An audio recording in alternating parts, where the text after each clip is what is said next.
स्वर्गीय परमेश्वर सिंहासन के प्रभु जी हम तेरा धन्यवाद देते हैं प्रभु जी। प्रभु जी आज का दिन प्रभु जी तूने हमें दिखाया प्रभु जी, इसलिए तेरा धन्यवाद देते हैं प्रभु जी। प्रभु जी इस पवित्र दिन में तेरी आराधना स्तुति करने के लिए प्रभु जी तो हमारे को सहायता करो प्रभु जी। हमारे हृदय को तैयार करने के लिए, पवित्रता के साथ तेरी आराधना स्तुति करने के लिए प्रभु जी तो हमारे को सहायता करो प्रभु जी। आज प्रभु जी इस वीडियो के द्वारा प्रभु जी हमारे प्रभु जी इस आराधना में भाग लेने वाले हर एक को प्रभु जी तेरे हाथ में सौंपता हूं। तो आशीर्वाद सारी बातों को तेरे हाथ में सौंपता हूं। प्रभु यीशु मसीह के नाम से मांगते सुनकर प्रभु को आमीन हालेलुया। प्रभु का नाम को धन्यवाद हो। फिर से एक और बार आपके पास इस वीडियो के जरिए आने के लिए, प्रभु की आराधना स्तुति करने के लिए प्रभु में सहायता कर रहे, इसलिए मैं प्रभु को धन्यवाद देता हूँ। आइए हम गीतों को गाकर प्रभु की हम आराधना स्तुति करेंगे। यीशु मसीह भरोसा मेरा, तू ही सहारा मेरा, इस गीत को गाकर हम प्रभु की आराधना स्तुति करेंगे।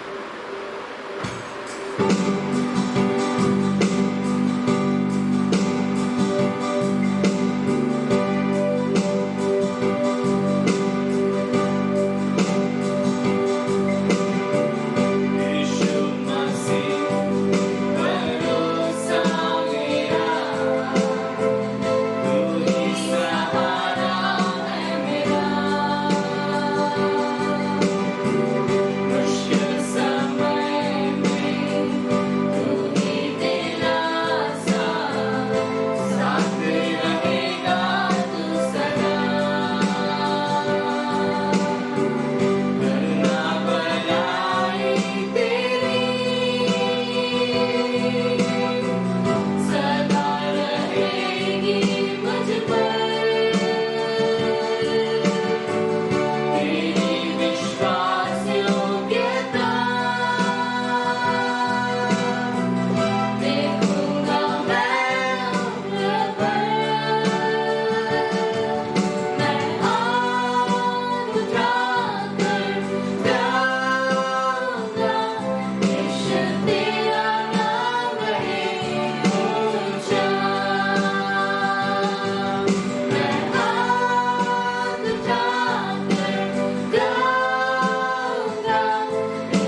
उसके महान नाम को हम ऊंचा उठाएंगे। वो आकाश और पृथ्वी को बनाया हमारा परमेश्वर है। हालेलुया। वो परमेश्वर को हम याद करेंगे। हमारे जीवन में आज कोई भी तकलीफ, कोई भी परेशानी क्यों ना हो, वो आज हमारे मध्य में है। वो हमारी बातों को, हमारी प्रार्थना को सुनने के लिए सामर्थ्य है। हालेलुया। वो पवित्र परमेश्वर है। हालेलुया। धन्यवाद। हर एक व्यक्ति को देखने वाला, हर एक को उसके बालों से गिनकर हिसाब रखने वाला परमेश्वर है। हालेलुया। हमारा परमेश्वर की आराधना स्तुति करेंगे। वो कोई भी परिस्थिति में हम क्यों ना हो, हम प्रभु की आराधना स्तुति करेंगे। हमारी प्रार्थनाओं को सुनने वाला परमेश्वर है। हालेलुया। धन्यवाद। हो सकता है हम ऐसे परेशानी में हो जिसका हल दुनिया में कोई ना दे सके, लेकिन परमेश्वर हमारे हर प्रश्न का उत्तर दे सकता है। हालेलुया। हम प्रभु की आराधना स्तुति करेंगे, प्रार्थना करेंगे। हालेलुया। ओ हालेलुया। जब यरीको का दीवार खड़ा था, वो दुश्मन वो हथियारों से उसे तोड़ नहीं सकते थे। हालेलुया। जब प्रभु के लोगों ने प्रार्थना किया, आराधना स्तुति किया, यरीको का गढ़ टूट गया। हालेलुया। आज हमारे जीवन में कितना भी बड़ा परेशानी क्यों ना, हालेलुया, यरीको का गढ़ क्यों ना हमारे सामने खड़ा हो, लेकिन अगर हम प्रभु की आराधना स्तुति करेंगे, प्रार्थना करेंगे, वो उसका नाम ऊंचा चढ़ाएंगे, हालेलुया, उसकी जय जयकार करेंगे, हालेलुया, सारा गढ़ टूट जाएगा। हालेलुया। हालेलुया। धन्यवाद। हालेलुया। यीशु मसीह तेरे जैसा है कोई नहीं, तेरे चरणों में झुके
हम तेरे बच्चे हैं, तेरे सेवक हैं प्रभु जी।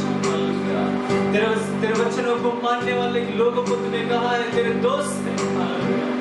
हाँ प्रभु जी, आज हमारे जीवन में कई पाप हो सकता है, कई अधर्म हो सकता है प्रभु जी, जो तुझसे हमें अलग कर सकता है प्रभु जी। आज हम माफी मांगते हैं प्रभु जी। तूने कहा प्रभु जी आज का दिन प्रभु जी सहायक को तुम्हें भेजेगा करके तूने कहा प्रभु जी। आज का दिन तूने वो वायदा पूरा किया प्रभु जी। आज ये पेंटेकोस्त के दिन में ओ प्रभु जी हालेलुया प्रभु जी, जिस प्रकार अग्नि उतरा था वो ऊपरी कोठरी पे, ओ प्रभु जी जिस प्रकार अग्नि उतरा था प्रभु जी, उसी प्रकार हम चाहते हैं प्रभु जी आज हमारे साथ आराधना स्तुति करने वाले हर एक के ऊपर उतरने पाए, हर एक के घरों पे उतरने पाए, हर एक की समस्या को जलाने पाए, हर एक के प्रभु जी बीमारियों को प्रभु जी वो पूरे से दूर करने पाए प्रभु जी। सारे पापों को, दुष्ट कामों को भस्म करते हुए प्रभु जी एक पवित्र मार्ग में एक नए शुरुआत की ओर प्रभु जी ले चलो प्रभु जी। आज हमारे साथ भाग लिए हुए हर एक को तेरे हाथ में सौंपता हूं, तो आशीर्वाद करो प्रभु जी। वचनों के सब प्रभु जी, वचनों के समय वचनों को भी सुनकर तेरी आराधना स्तुति करने के लिए, वो उसको वचनों को प्रभु जी ग्रहण करने के लिए प्रभु जी, उसको अमल करने के लिए प्रभु जी सहाय करो। वचनों को तो आशीर्वाद, सुनने वालों को तो आशीर्वाद, सारी बातों को प्रभु जी हम तेरे हाथ में सौंपते हैं प्रभु यीशु मसीह के पवित्र नाम से मांगते हैं, सुन और कबूल कर लीजिए, आमीन। हम प्रार्थना करेंगे। सर्वशक्तिमान परमेश्वर, ये सुंदर समय के लिए हम आपको धन्यवाद देते हैं। कृपालु परमेश्वर, आपकी उपस्थिति में आने के लिए आज हमें आपने सहायता किया, हम आपको धन्यवाद देते हैं प्रभु जी। आज का दिन भी प्रभु जी वचन के साथ आने के लिए आपने मुझे सहायता किया प्रभु। ये वचन और ये वचन का अर्थ सब प्रभु आपकी ओर से प्रभु आए प्रभु, पवित्र आत्मा के द्वारा प्रभु। आपकी इच्छा जो है प्रभु जी इस वचन में, आप प्रभु सुनने वाले सबको मुझे प्रभु आप समझाओ, वचन के द्वारा सीखने के लिए हम सबको प्रभु आप सहायता करो प्रभु। वचन सुनकर के आशीर्वाद पाने के लिए, वचन को प्रभु जी पालन करने के लिए, उसी के अनुसार चलने के लिए प्रभु, वचन से चेतावनी पा करके आगे बढ़ने के लिए कृपालु परमेश्वर हमें सहायता करो, हम पर दया करो, कृपा करो प्रभु। यीशु के नाम से मांगते, सुनकर कबूल कर पिताजी, आमीन आमीन आमीन। हमने 2-3 हफ्ता से प्रार्थना के बारे में हम सुन रहे हैं, अभी ये तीसरा हफ्ता है। यही सब्जेक्ट में हम प्रभु का वचन पर ध्यान देना चाहते हैं, और ये वचन ये है, प्रभु यीशु ने अपना मुंह से कहा है, मैथ्यू 7वां अध्याय उसका 7वां वचन में हम पढ़ते हैं। ये वचन प्रभु यीशु ने कहा है, मांगो तो तुम्हें दिया जाएगा, ढूंढो तो तुम पाओगे, खटखटाओ तो तुम्हारे लिए खोला जाएगा। ये प्रभु यीशु मसीह का वचन है। प्रभु यीशु ने और भी बोला है, क्योंकि मांगने वाला सब पाते हैं और ढूंढने वाले को मिलता है, खटखटाने वाले के लिए खोला जाता है। तो कि हमने इसी के बारे में 2 हफ्ता कई वचन से प्रभु के वचन से देखा है। आज भी हम देखो उसको थोड़ा दोहराएंगे, उसके बाद आगे नया वचन में हम प्रवेश करेंगे। पहले यूहन्ना का पुस्तक उसका 5वां अध्याय 14-15 में कि हमने देखा है, हमें उनसे ये किया होता है जो कुछ हम उनकी इच्छा के अनुसार मांगते हैं तो वो हमारी सुनता है। यदि हम उनकी इच्छा के अनुसार कुछ भी मांगेंगे तो वो हमारी सुनता है कि मांगो तो जरूर मिलेगा। लेकिन कि प्रभु का वचन क्या कहता है, उनकी इच्छा के अनुसार हम मांगते हैं तो वो हमारी सुनता है। इसलिए हम परमेश्वर की इच्छा के अनुसार मांगने के लिए सीखना है। और दूसरा हमने ये भी देखा है, याकूब के पत्री उसका 4 अध्याय उसका 3 वचन में हमने पढ़ा है, तुम मांगते हो लेकिन तुम्हें मिलता नहीं है, इसलिए कि तुम पूरी इच्छा से मांगते हो कि अपना भोग विलास से उड़ा देवे। हमारा जीवन में कई इच्छा है, लालसा है, इसको पूरा करने के लिए, इसको जीवन में पूरा करने के लिए यदि हम परमेश्वर से मांगेंगे तो परमेश्वर हमारी नहीं सुनता है। कि हमारी इच्छा, हमारी जो है लालसा, जो परमेश्वर की इच्छा के अनुसार होना चाहिए, तब हम प्राप्त करते हैं। और भी देखो, हम इब्रानियों में उसका 11वां अध्याय 6वीं कलम हम पढ़ते हैं, उसमें क्या लिखा है हम पढ़ेंगे, पढ़ो। और विश्वास बिना उसे प्रसन्न करना अनहोना है। उसे मतलब परमेश्वर को प्रसन्न करना अनहोना है।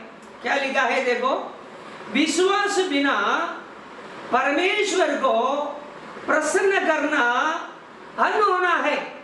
और उसमें क्या लिखा है, और भी क्योंकि परमेश्वर के पास आने वाले को यह विश्वास होना चाहिए परमेश्वर है, हम उसे मांगेंगे हमें मिलेगा, ये विश्वास हमें होना चाहिए। आजकल जो है प्रार्थना तो बहुत होती है, लेकिन मिलेगा नहीं मिलेगा ऐसा कई जो है शक है, अविश्वास हमारा जीवन में आ जाता है। तो अविश्वास के साथ परमेश्वर के ऊपर अविश्वास रख करके कोई मांगेंगे, परमेश्वर ऐसी प्रार्थना से प्रसन्न नहीं होता है। परमेश्वर हमारी प्रार्थना से प्रसन्न होना चाहिए, तब हम पाते। प्रसन्न करने का एक ही जो है रास्ता है, विश्वास है। यदि विश्वास नहीं, हमारी प्रार्थना में प्रसन्न नहीं होता है परमेश्वर। तो मुझ पर विश्वास नहीं करता है, मैं ये कर सकता हूं करके विश्वास नहीं है। कि कुछ लोग प्रभु यीशु मसीह के पास आए हैं प्रार्थना करने के लिए, अपनी बीमारी से चंगाई होने के लिए, अपनी आंखों को खोल दिया जाने के लिए। तब प्रभु यीशु ने उनसे पूछा है, मुझे तुम विश्वास करते हो मैं तुम्हारे लिए ये कर सकता हूं? तब सामने वाले जो बीमार बोला है, हाँ मैं विश्वास करता हूं, तब प्रभु ने उनको चंगा किया है।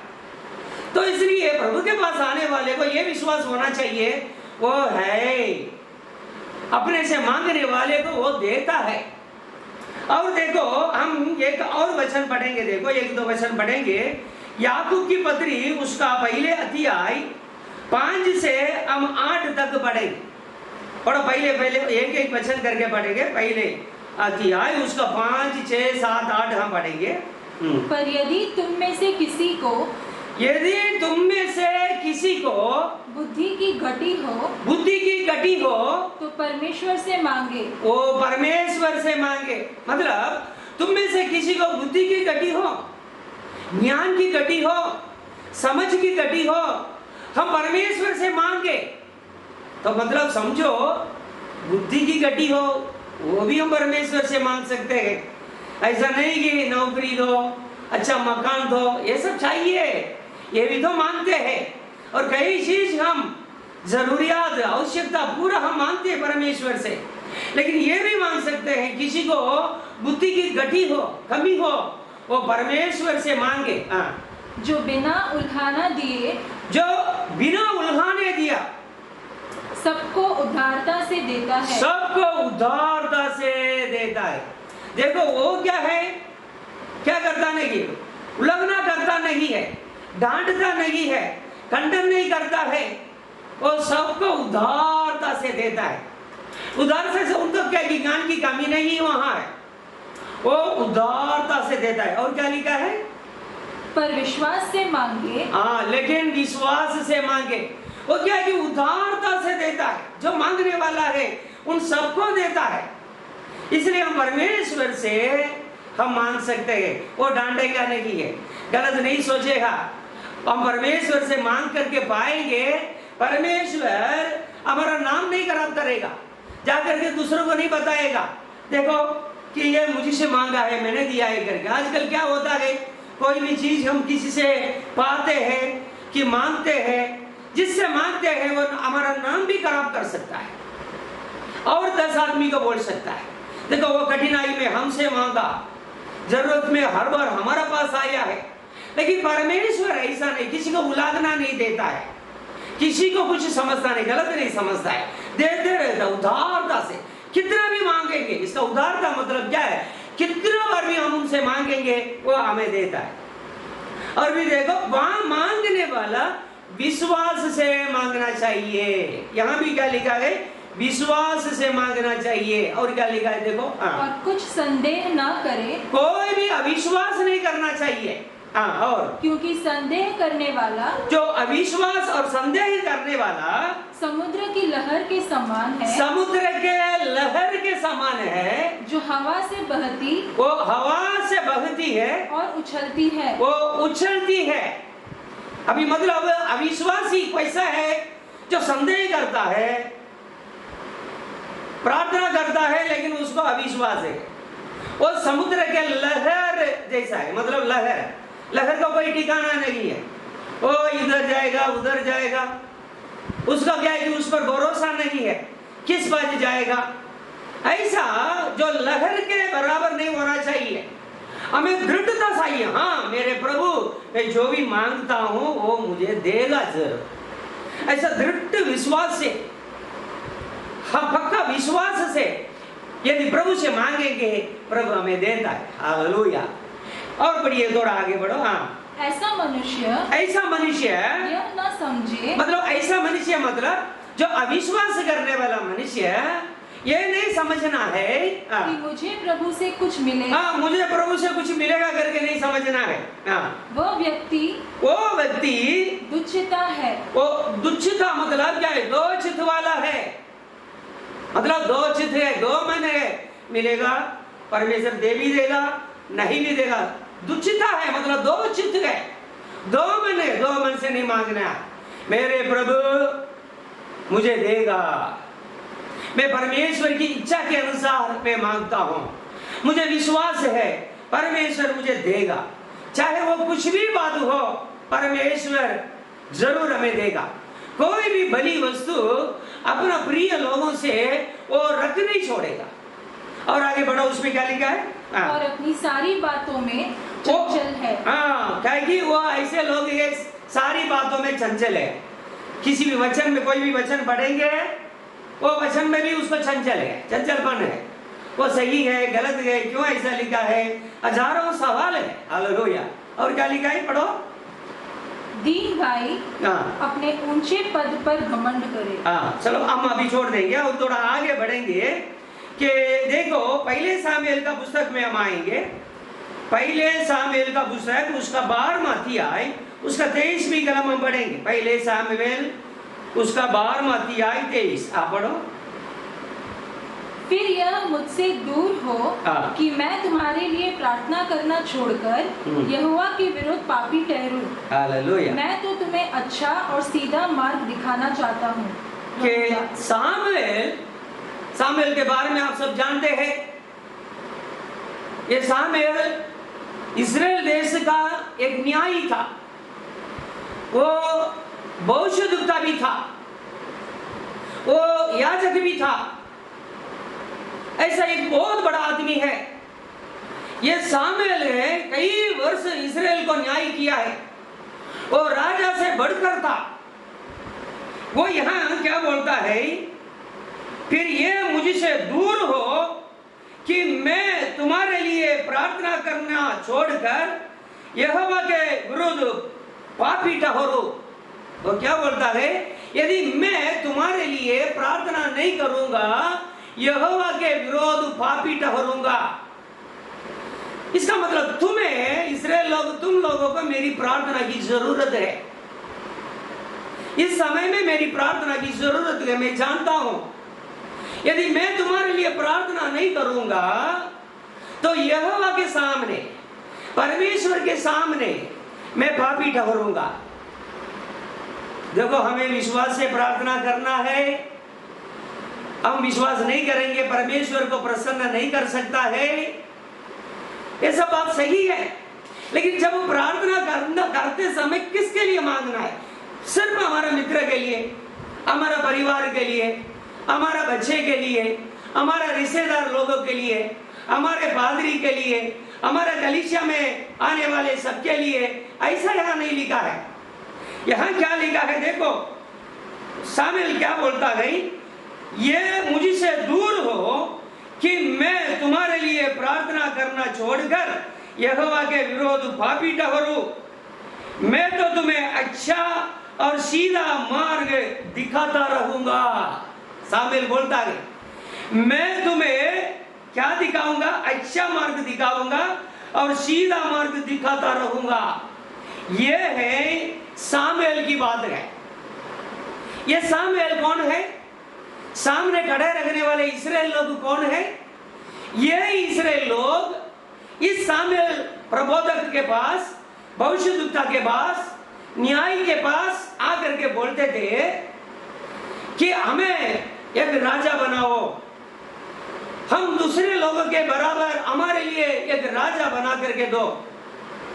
तुम्हारा 2 बेटे हैं, तुम्हारे बच्चे तुम्हारे राह पर नहीं चलते हैं, तुम्हारे मार्ग में नहीं चलते हैं, तुम्हारी व्यवस्था में नहीं चलते हैं, इसलिए हम पर एक राजा नियुक्त करो, हमें राजा चाहिए।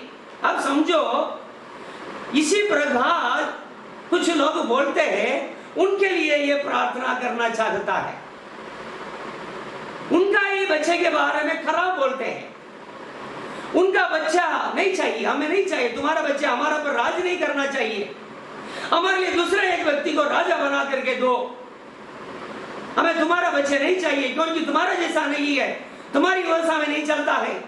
मतलब ये हम देखेंगे तो एक तरफ से शामुएल की निंदा होती है, शामुएल का अपमान होता है। हर एक आदमी चाहता है, हर एक न्यायी, हर एक अधिकारी, हर एक राजा ये चाहता है उनके बाद उनके बच्चे उनके स्थान में आवे, उनके पद में आ जावे। लेकिन ऐसा जब शामुएल सोच करके अपने दोनों बेटे को इस्राएल में 2 नगर में रख दिया है न्याय करने के लिए, अधिकार बना करके रखा है। लेकिन ये इस्राएल लोग अभी आकर के शामुएल से बोलते हैं देखो तुम्हारे बच्चे हमें नहीं चाहिए, वो तुम्हारे राज पर नहीं चलते हैं, हमारे लिए राजा चाहिए, हम दूसरे देश के लोग कैसा चलते हैं वैसा ही हम चलेंगे। तो अभी ये शामुएल क्या बोलता है उन लोगों के लिए, उन लोगों को देख करके बोलता है मुझसे ये दूर हो कि मैं तुम्हारे लिए प्रार्थना करना छोड़कर यहोवा के विरुद्ध पापी ठहरूं। शामुएल को मालूम है ये इस्राएल लोग उनके विरोध में क्या क्या किया है, क्या क्या बात किया है, तो भी वो बोलता है मैं उनके लिए प्रार्थना नहीं करूंगा, इस्राएल प्रजा के लिए मैं प्रार्थना नहीं करूंगा, उनका पाप को मैं क्षमा नहीं करूंगा, उनका अपराध को मैं माफ नहीं करूंगा, उनके लिए यदि प्रार्थना नहीं करूंगा परमेश्वर मुझे पापी ठहरेगा। इसका मतलब क्या है? हमारे विरोध में भी कोई बात करे, हमारे विरोध में कोई छाए, हमारी निंदा करे, अपमान करे, हमें उनके लिए प्रार्थना करना, उनका भलाई हमें सोचना है। यहाँ देखो कि वो बोलता है फिर भी मैं तो तुम्हें अच्छा और सीधा मार्ग दिखाता रहूंगा। इतने के बावजूद भी वो क्या कहता है, वो इस्राएल के लिए एक राजा भी बना करके दिया, जैसे वो लोग मांगते थे वैसा राजा भी बना कर दिया, और बोलता मैं तुम्हारे लिए अच्छा और सीधा मार्ग बताते रहूंगा, जब तक मैं जिंदा रहूंगा तब तक तुम्हारा भलाई सोचूंगा। देखो यही है कि शामुएल का कहना है। समझो कि मुझे एक बात याद आ रही है, मैं आपको बता रहा हूं कि एक पास्टर ने, एक मलयालम पास्टर ने अपना अनुभव बताया है। उसका घर में जब वो बैठा रहा था, वो केरला में उसका घर पे जब वो बैठा रहा था, उसका चाचा आया।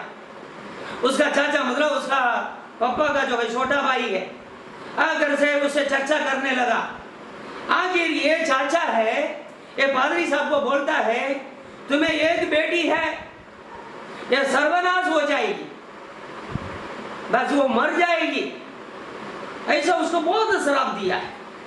ये पादरी ने कुछ ऐसा बात नहीं किया है चाचा से, वो ऐसे ही जो है आकर को गुस्सा में बोला, क्योंकि उसके अंदर जलन है, चाचा के अंदर जलन था, इसलिए आकर के पादरी को बहुत बोल करके चला गया।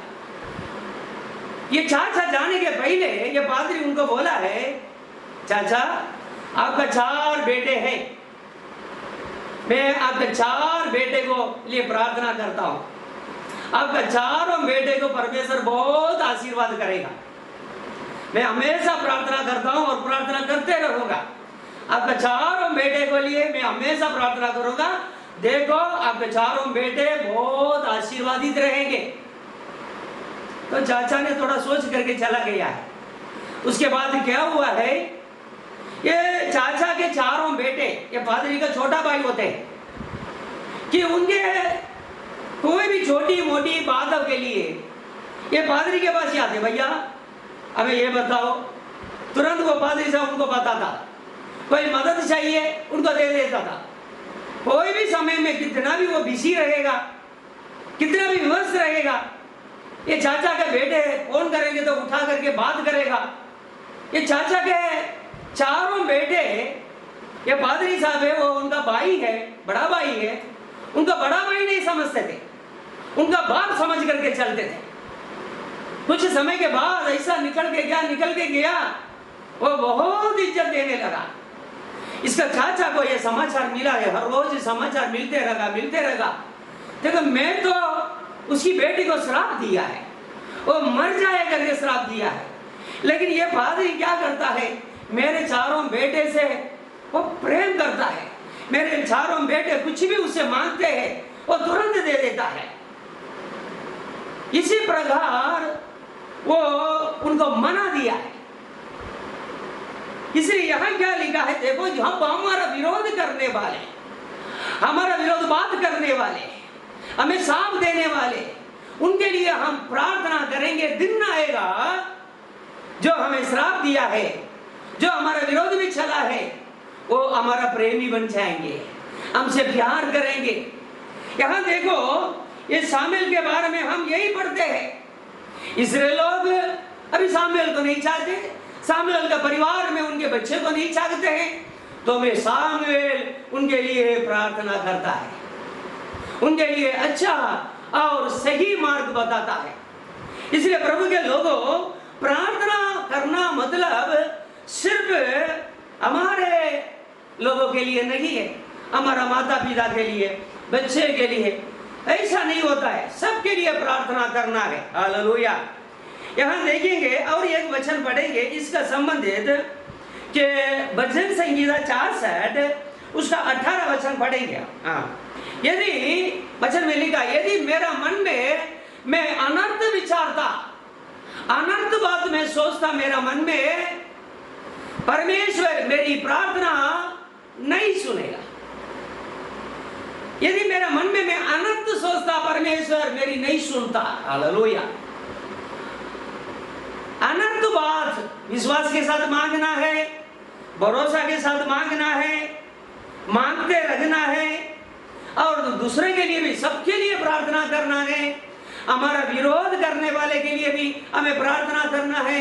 लेकिन परमेश्वर का वचन क्या कहता है, देखो यदि मेरा मन में मैं अनर्थ विचार करता, अनर्थ सोचता, परमेश्वर मेरी नहीं सुनता है। हमारे अंदर कुछ भी अनर्थ, मतलब वैरभाव हो, दुश्मनी हो, कुछ भी प्रकार का दुश्मनी हो, बदला लेने का भावना हो, खराब विचार हो, यदि अंदर पाप हो, तो परमेश्वर हमारी प्रार्थना नहीं सुनेगा। क्योंकि बाइबल में लिखा है बुरा विचार भी पाप है। हम जो है योहान का पुस्तक 9 अध्याय में पढ़ते हैं, परमेश्वर पापियों को नहीं सुनता है।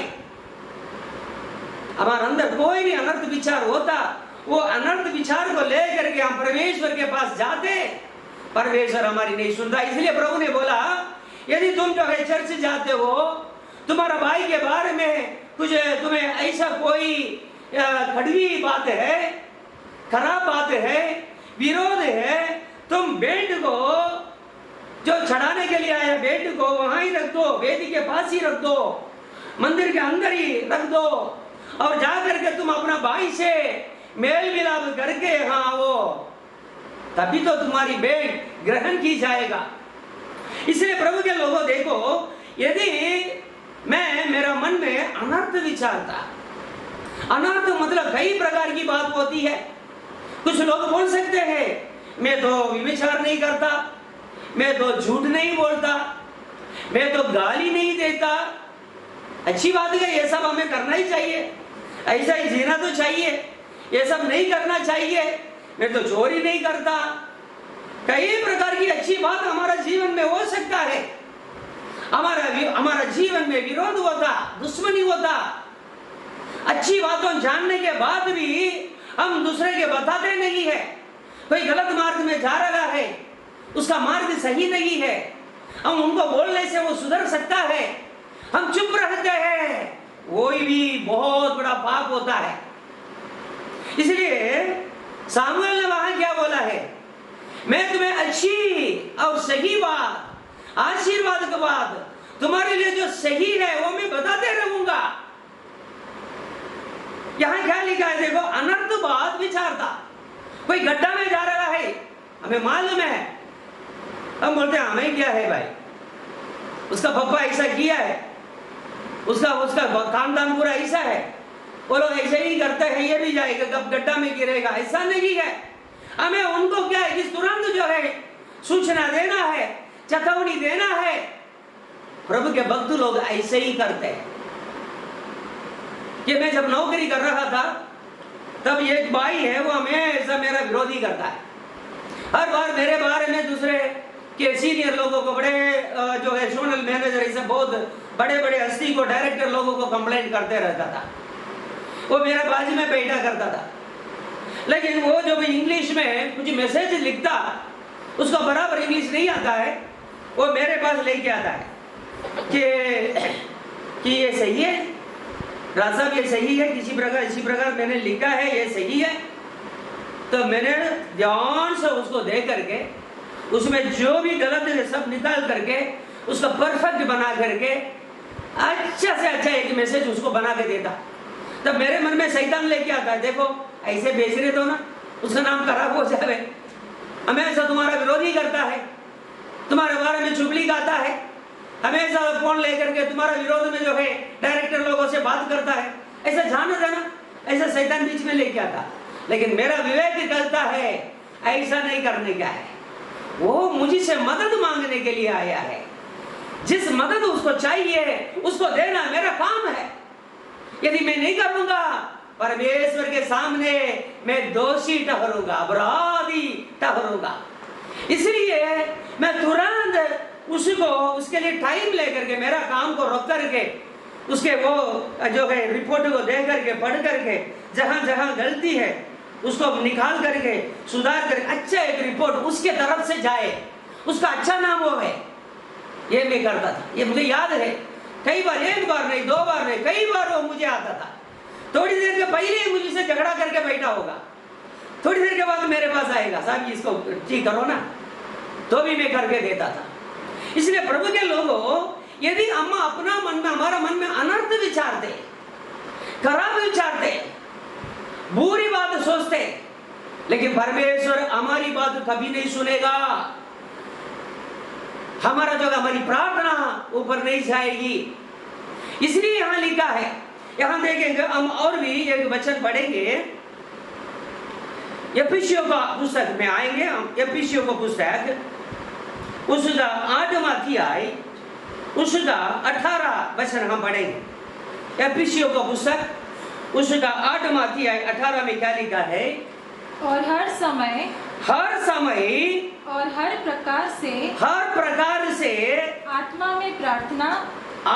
में प्रार्थना और विनती करते रहो और इसीलिए जागते रहो कि सब पवित्र लोगों के लिए लगातार जिंदगी किया करो।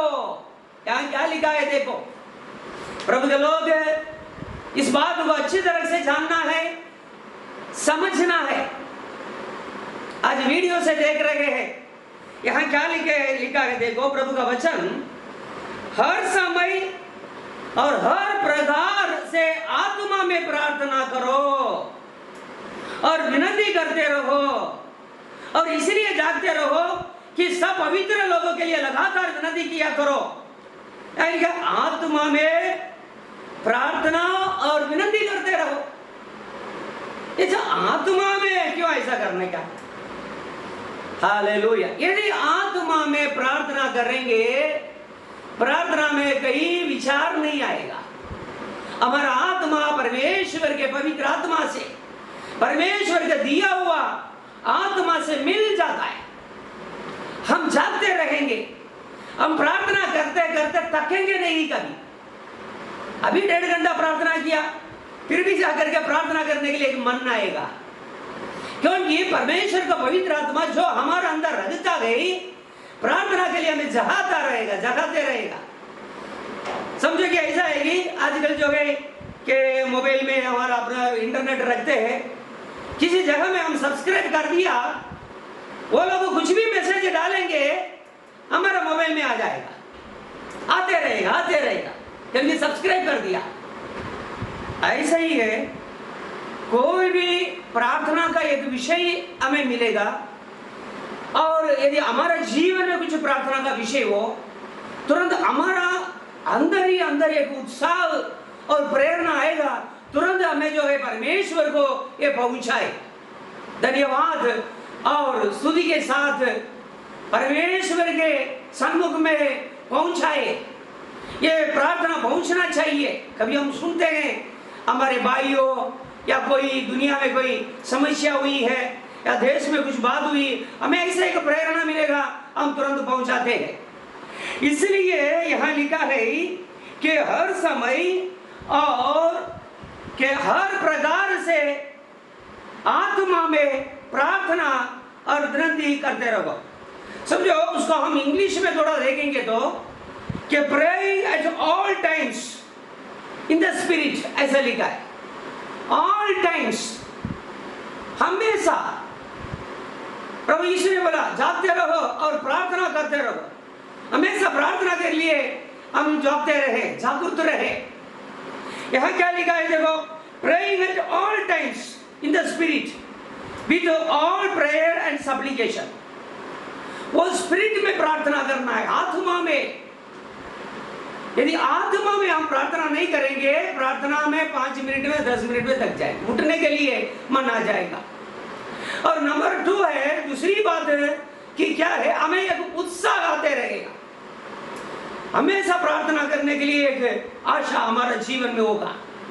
और देखिएगा तीसरा यहाँ क्या लिखा है देखो, कि क्यों आत्मा में, हालेलुया, में प्रार्थना करना। इसमें सबसे मुख्य बात क्या है कि देखिएगा, हम पहले कोरिन्थियों 2 अध्याय उसका 11वां वचन पढ़ेंगे। पहले कोरिन्थियों 2 अध्याय उसका 11वीं कलम हम पढ़ेंगे। हाँ, मनुष्य में से कौन किसी मनुष्य की बातें जानता है? केवल मनुष्य की आत्मा जो उसमें है। वैसे ही परमेश्वर की बातें भी कोई नहीं जानता, केवल परमेश्वर का आत्मा। मनुष्य में से कौन किसी मनुष्य की बातें जानता है? केवल मनुष्य की आत्मा जो उसमें है। हमारी बात, हर एक मनुष्य के अंदर एक आत्मा है, वो उनकी बातों को जानता है, उनकी सारी कहानी, उनका सारा इतिहास वो जानता है, उनकी आशा जानता है, वो इसी प्रकार के चलता है, जानता है, उसका पसंद नापसंद वो जानता है, उसके जो है वो जिस बात में पसंद करता है वो भी जानता है। ऐसा मनुष्य के अंदर जो आत्मा है वो मनुष्य के बारे में पूरा जानता है। ऐसा ही यहाँ लिखा है देखो, वैसे ही परमेश्वर की बातें भी कोई नहीं जानता, केवल परमेश्वर का आत्मा।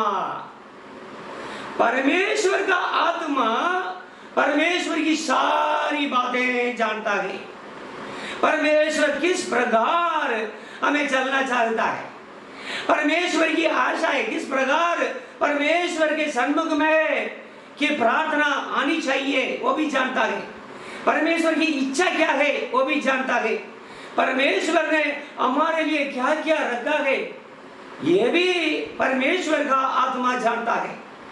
इसलिए परमेश्वर का आत्मा हमारा अंदर है, वो परमेश्वर की सारी बातों को वो जानता है। इसलिए परमेश्वर की इच्छा के अनुसार प्रार्थना करने के लिए परमेश्वर का आत्मा जो हमारा अंदर है वो सहायता करता है। इसलिए परमेश्वर के आत्मा के बिना हम प्रार्थना करेंगे, परमेश्वर की इच्छा के अनुसार नहीं होगा, हमारा दिमाग के हिसाब से कर होगा, हमारा दुनिया के विषय में होगा। इसलिए परमेश्वर के आत्मा से हमें प्रार्थना करना है। हालेलुया। और दूसरी बात है, और परमेश्वर का आत्मा किस प्रकार बात प्रार्थना करना ये बताएगा।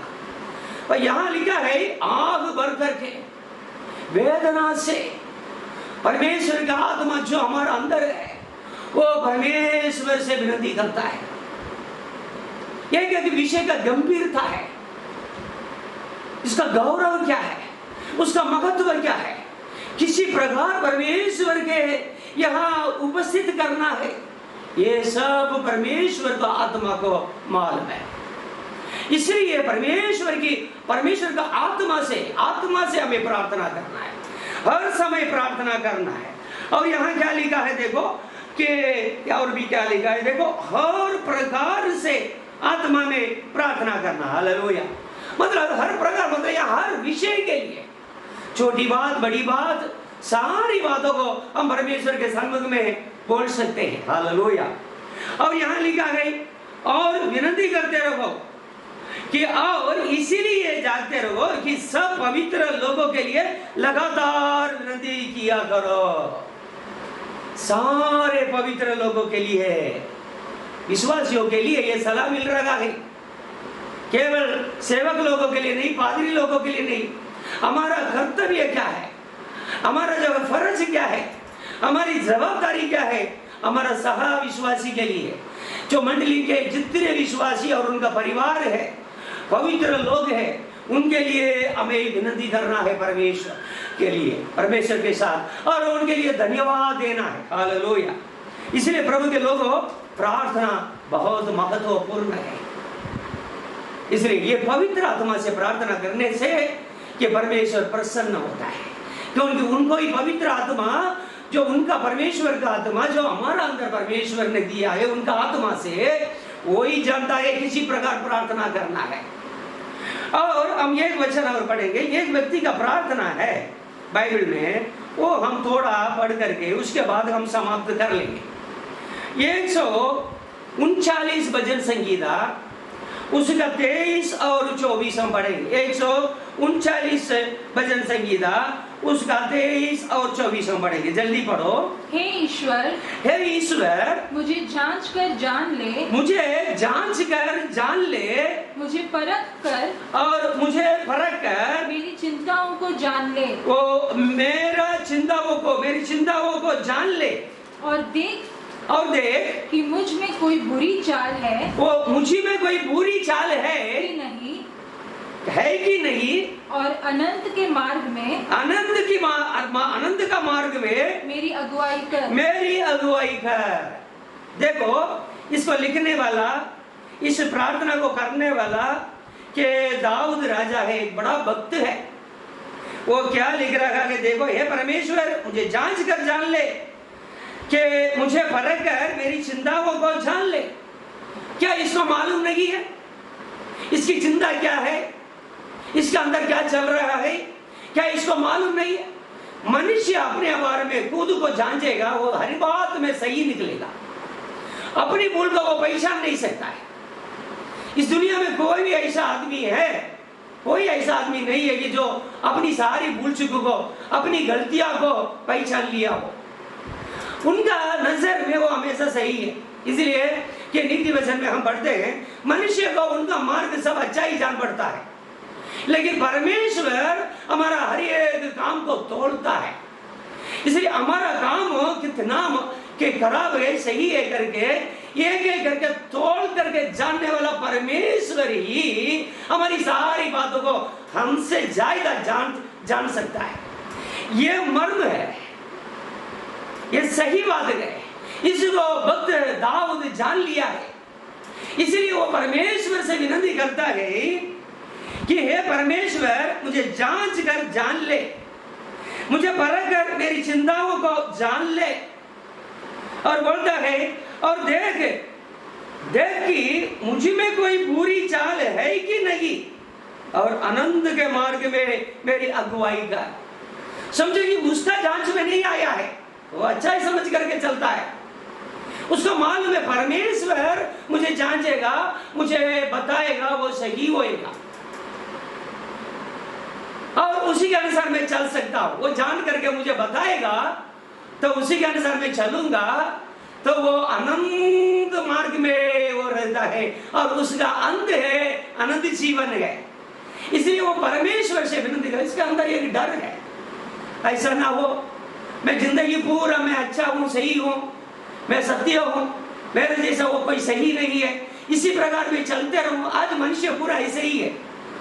बड़े बड़े विश्वासी लोग, बड़े बड़े लोग के अंदर में क्या सोचते हैं कि हम सही है, हर बात करेंगे वो सही है। हालेलुया। फिर वो क्या करेंगे, इसी के कारण दूसरे के ऊपर क्या है, अपराध, गलतियां। हालेलुया। इसलिए ये दाऊद भक्त को एक ही आशा है, आनंद जीवन में जाना है, आनंद मार्ग में रहना है। इस दुनिया के बाद, इस दुनिया से जाने के बाद मुझे परमेश्वर के पास जाकर के पहुंचना है। जिनके अंदर ये आशा है वो परमेश्वर को बोलेगा, हे परमेश्वर कि मुझे जांच कर जान ले, कि मुझे परख करके मेरी चिंताओं को जान ले। देखो मुझ में कोई बुरी चाल है कि नहीं, तो और अनंत के मार्ग में मेरी अगुवाई करो। हालेलुया। जब परमेश्वर हमें जांच करके जान लेगा, समय समय पर अपने भविष्यद्वक्ता के द्वारा, नबी के द्वारा, अपने दास के द्वारा हमें चिताते रहेगा, हमारी भूल को बताते रहेगा, हम कहाँ जो है कि गलत में है, गलती कर रहे हैं, वो समझाते रहेगा। तब निश्चय है कि मैं आनंद मार्ग में हूँ। हालेलुया। ये दाऊद ये जान लिया गया। हालेलुया।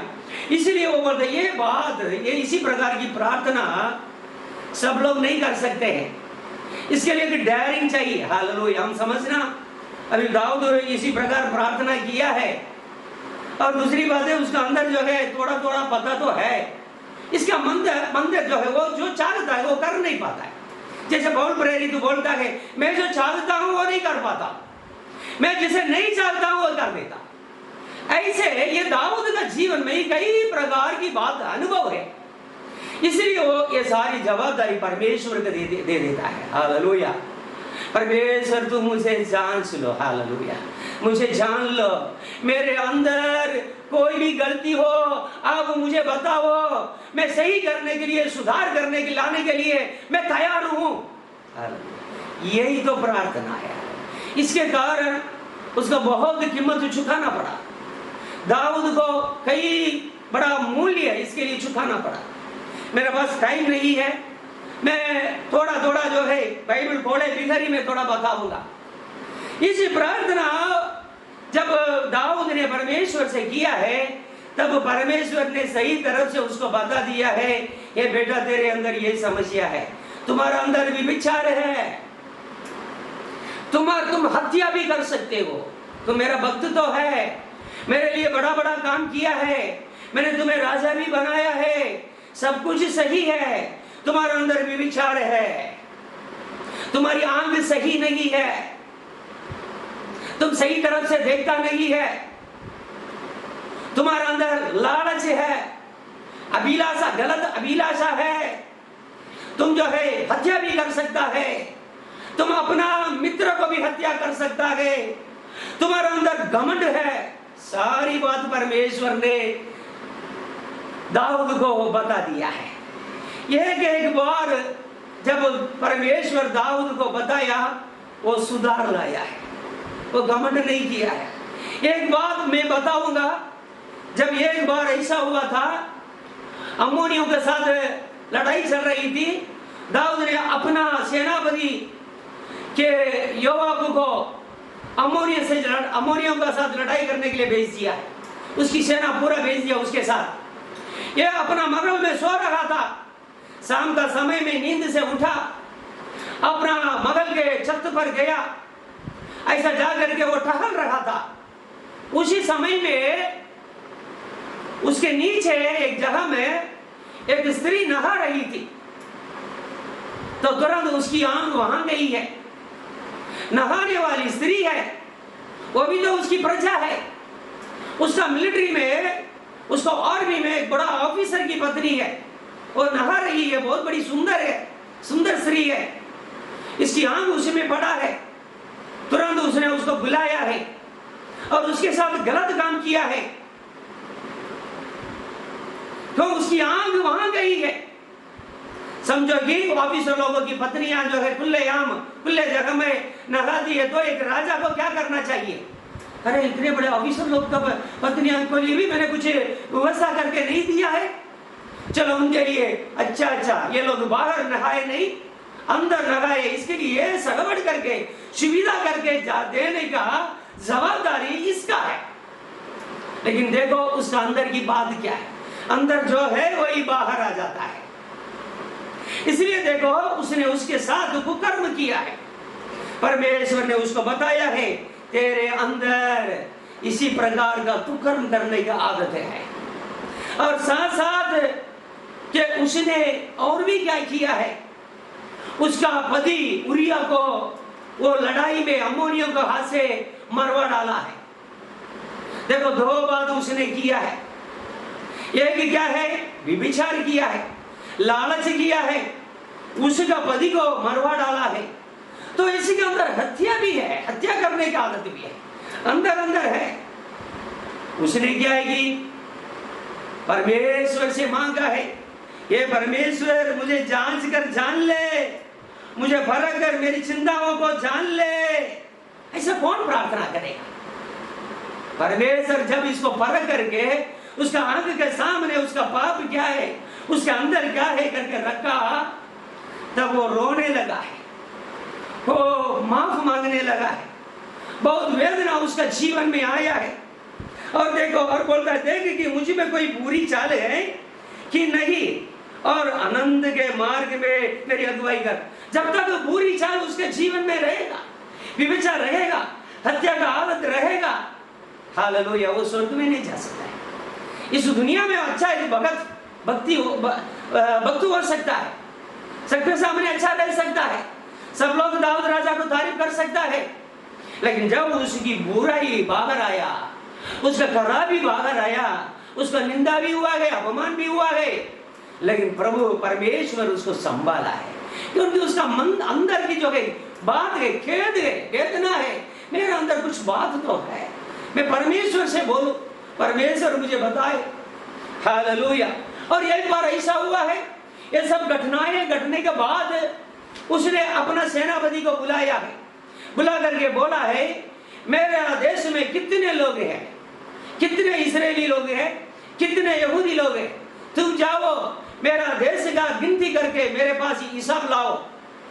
उसका सेनापति ने बोला उसको, हे मेरा मुरब्बी राजा, मेरा प्यारे राजा, ये ऐसा काम मत करो, इसलिए लोग अब अच्छा जी रहे हैं, परमेश्वर उनको 100 गुना ज्यादा बढ़ाएगा, लेकिन तुम ऐसा काम मत करो, क्योंकि योआब जो है उसके सेनापति को भी अच्छा नहीं लगा, लेकिन ये भी क्या, मेरी प्रजा की गिनती मुझे मालूम होना चाहिए। इसका अंदर अंदर एक बात है, क्यों परमेश्वर ने दाऊद को दंड दिया है, क्यों उसको बहुत समस्या आई है, कारण क्या है कि देश का जो गिनती करना कोई पाप नहीं है, देश में कितने लोग हैं करके जानना राजा के लिए पाप नहीं है, उसको जानना भी चाहिए, लेकिन उसका मन सा ठीक नहीं है, वो किस मन से वो गिनती करने के लिए बोला है, उसके अंदर घमंड है, मेरे देश में इतने करोड़ लोग हैं, मैं इतने करोड़ लोगों का एक राजा हूँ, इतने लोगों का, इतने लाख लोगों का मैं एक राजा हूँ,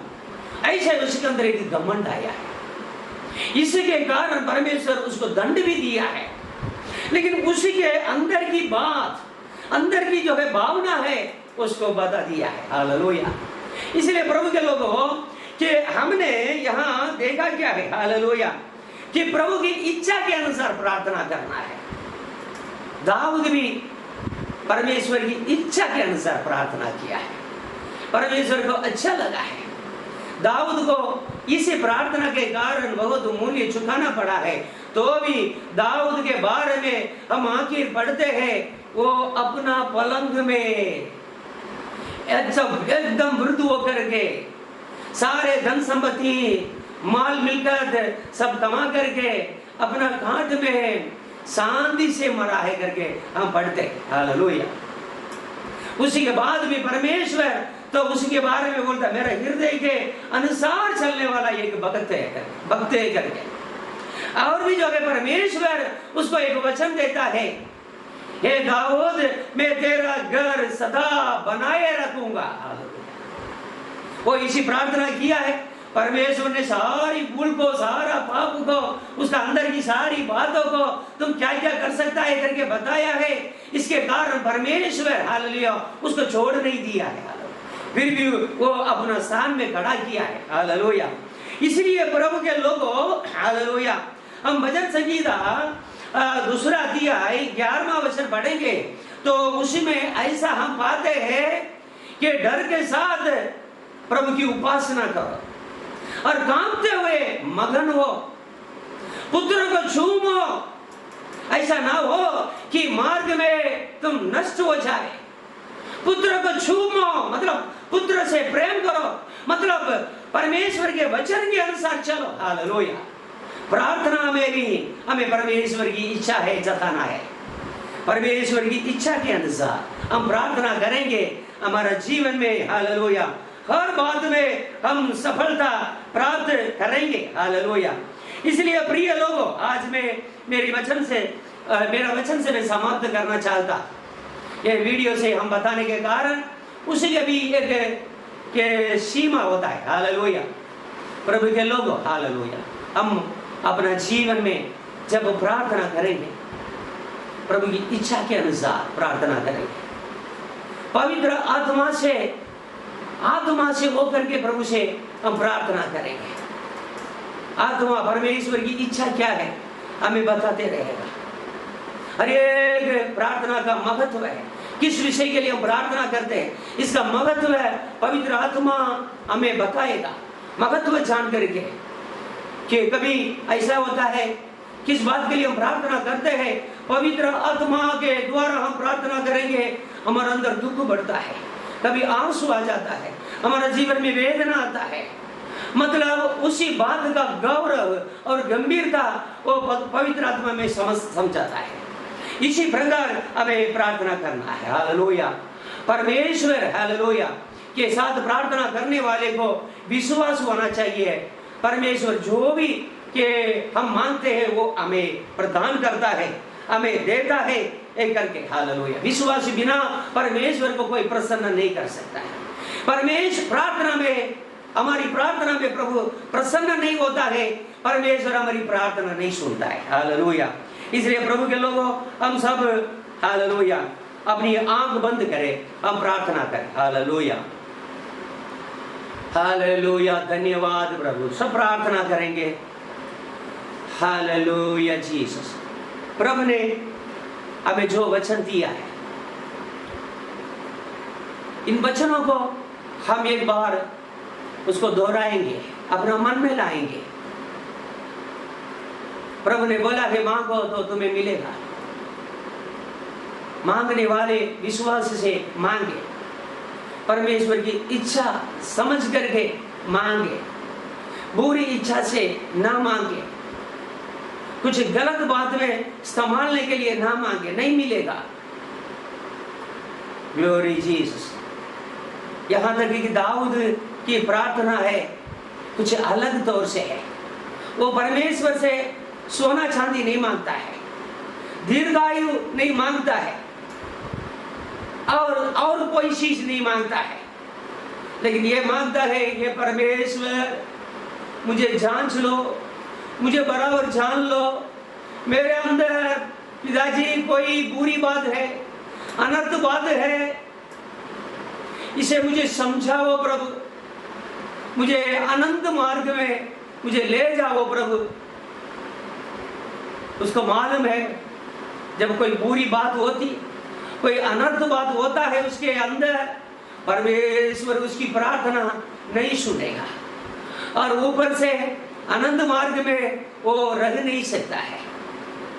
इसलिए इसी प्रकार की प्रार्थना ये परमेश्वर की इच्छा की हमारे अंदर हमें पवित्र करने के लिए, पवित्र जीवन जीने के लिए जो प्रार्थना है वही परमेश्वर से करना है। कितना सुंदर और अच्छा प्रार्थना है। परमेश्वर से मांगता है, प्रभु आप मुझे जांच लो, मेरे नजर में प्रभु मैं सही हूं, मेरे नजर में मेरे जैसा कोई नहीं है कलीसिया में, मैं ही सही व्यक्ति हूं, मैं जैसा फरीसी लोगों की प्रार्थना है, मैं उपवास करता हूं हफ्ता में 2 बार, मैं ये दान धर्म करता हूं, वो करता हूं, हालेलुया, मैं दशमांश देता हूं, ये सभी बात वो करता है, तो भी परमेश्वर ने उसकी प्रार्थना को तिरस्कार कर दिया है। ये प्रार्थना सही नहीं है, इसने कुछ भी मुझसे पाया नहीं करके परमेश्वर ने बोल दिया है। ये फरीसी की प्रार्थना है। लेकिन चुंगी लेने वाला का प्रार्थना क्या था? ये परमेश्वर मुझ पापी पर दया कर। हम अपना धर्म को नहीं दिखाएंगे, परमेश्वर के सामने हमें हमारा भलाई को दिखाने की जरूरत नहीं, वो जानता है हमारा अधर्म है, हमारा अनर्थ है, हमारा पाप है, हमारी भूल चूक क्या है, उससे ये सबको जानने की जरूरत है। ये हमें बराबर पता नहीं है, 100% हम अपने आप को जान नहीं सकता है। परमेश्वर की सहायता लेता है, परमेश्वर का सहारा, परमेश्वर का मदद उसको चाहिए। कितना अच्छा प्रार्थना है। इसलिए इसी के कारण उसको कुछ मूल्य चुकाना पड़ा।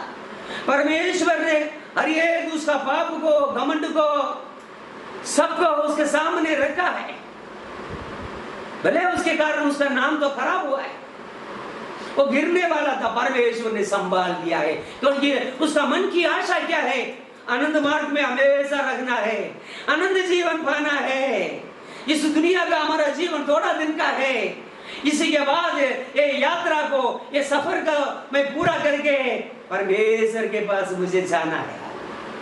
इसका मन में ये आशा थी, इसलिए परमेश्वर ने हर बार उसको संभाला है, उसको जांचा तो है, उसका बराबर जान लिया है। जो परमेश्वर ने जाना है वो अपना भक्त दाऊद को बताया भी है, उसको सही मार्ग में भी, आनंद मार्ग में भी वो चलाते रहा आखिर तक। हालेलुया।